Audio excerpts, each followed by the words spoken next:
Hello? Yes, yes.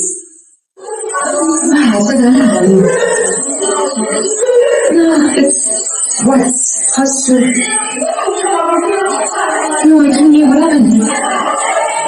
No, it's how working. Damn, that's crazy. Yeah? Okay, sure. Yes, believe it or not, teenage pregnancies are still one of the highest leading factors that lead to the disadvantage of our youth's future. Well then, Jumelani, Aksheni, Mulwing, Sani Bonani, Huya Mora, Huya Mirach, hey, everything good. Here I am, curious on this topic that we have been dealt with this month, teenage dads.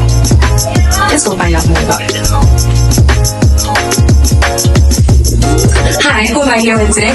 Sandra, Siri.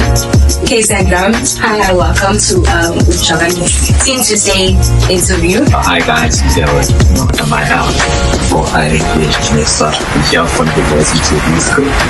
Okay, thank you, MJ. So, the two questions that I have for you today, based on the topic that we're dealing with today, which is teenage dads, which I'm sure is raising a lot of curiosity because, hey, it's about us, man, teens, So, from your understanding, could you please give me a few reasons why teenage boys might become teenage dads at a young age? Okay. I feel like firstly it's about not having parents, absent parents can contribute to that because they lack knowledge, firstly, and also peer pressure can also contribute because if let's say you don't have parents and you're exposed to friends as everyone is, a negative kind of friend group, you don't really have anyone to give you guidance, about contraceptives, what is it, the other word, the abstaining, stuff like that. So the only view you have is from friends, and you basically say that no, my friends are right, let me do this. And do you think if we're looking in the generation that we're living now, that mostly happens, right? Yes, it mostly happens. I agree with that. Okay. Second question: how do you think, since we know that the media influences us a lot, especially in our generation, really, in the time that we live in, how do you think the media can influence or influences teenage boys' attitude towards fatherhood and their sexual reproductive health?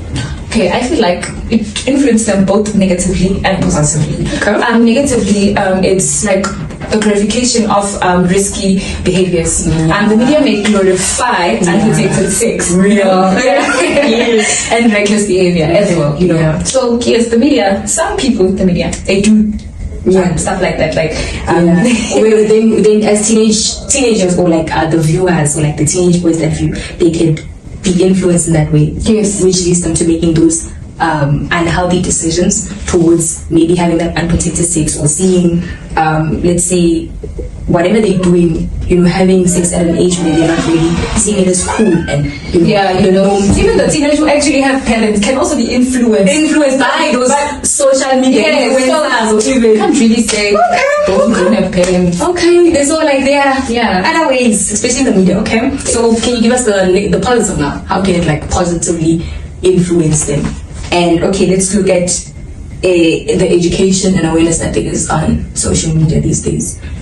We have organizations such as Ubushamami itself, whereby we do, whereby it points out or reaches out to an audience of teenagers and the youth to educate them on what to do and what not to do. The risks and the causes of unhealthy decision making or risky decisions. So there are positives to it. They are. And we should normalize going in those platforms before you do something. So very important. Take 5.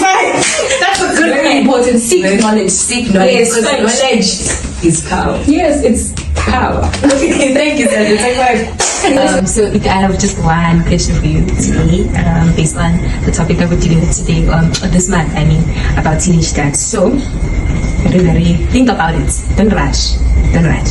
Do you think teenage dads have the same level of responsibility as teenage moms when it comes to parenting? I don't think so. Okay. I feel like the dads don't have much more responsibility, because let's say that the males should be the ones who should provide for milk and stuff. And I feel like they are not around their kids as much as their mothers, because the mothers, they sleep with them, they know what time the kid needs to eat. Basically, they know, you know. So everything, I feel like the responsibilities aren't really fair.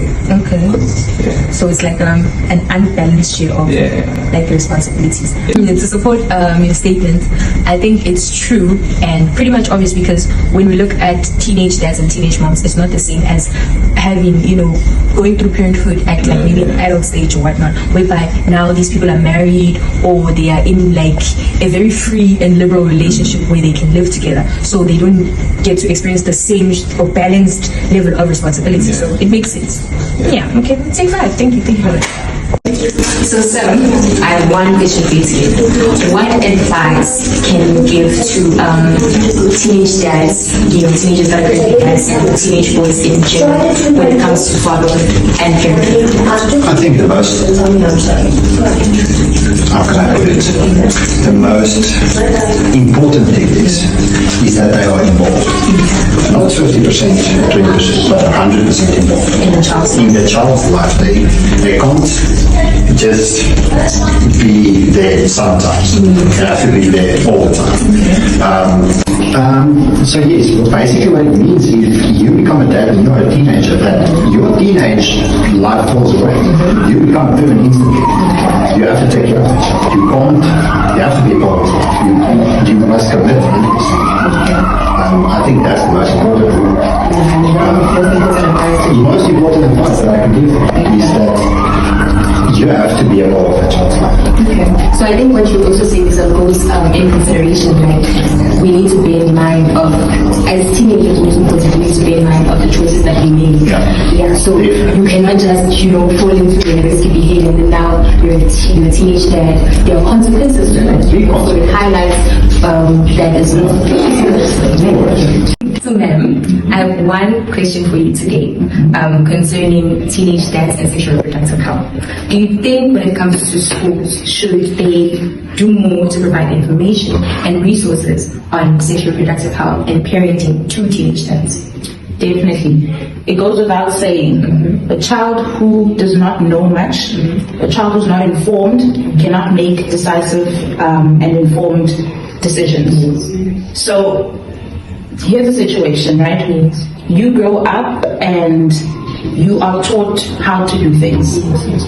Say maybe gardening. Perhaps how you learned how to do gardening is by planting a seed and then pouring water on it and then just waiting for it to one day become a plant and give you fruit. Then one day you realize that actually what I planted is not giving me the fruits that I want. This is what you were taught, that this is all you know. And at the end of the day, you are expecting a certain result. If it does not go that way, it goes to say that you just do not know what else to do regarding that seed.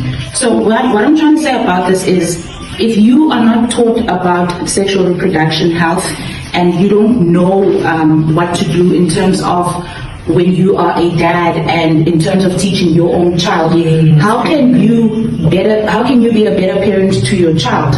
It's embarrassing to talk to our parents about sex. It's embarrassing to talk to our parents about boyfriends or girlfriends. They are not open to this. They do not want to talk to us about this. And hence we rely on friends, we rely on the internet and anything else that we can get our hands on, and we teach ourselves these things. That's the reality. Now imagine a system where you can have a comfortable conversation with your teacher about this. Imagine this is being taught to you in an LO class, a class that teaches you about sex, a class that teaches you about pregnancy, about your body parts, things that you are not free to talk to your parents about. And here's a class that says, we know it's uncomfortable, we know you don't talk about it, but we're here to help, we're here to inform, we're here to guide, we're here to advise. And we're saying it can be done in the classroom, and this will help you become a better person and also become a better dad or a better mom to your child. So I definitely think that it is something that should be taught in school. It should actually be mandatory. I think we are in an information age that allows for teenagers to know about these things. So yes. So basically emphasizing on the fact that knowledge is power. Knowledge. Without having that knowledge, we cannot really expect these teenagers to make the better informed decisions when it comes to life choices, when it comes to how to deal with this and how to deal with that and behavior on this and that. Okay. Definitely. We understand. Thank you so much. You're welcome.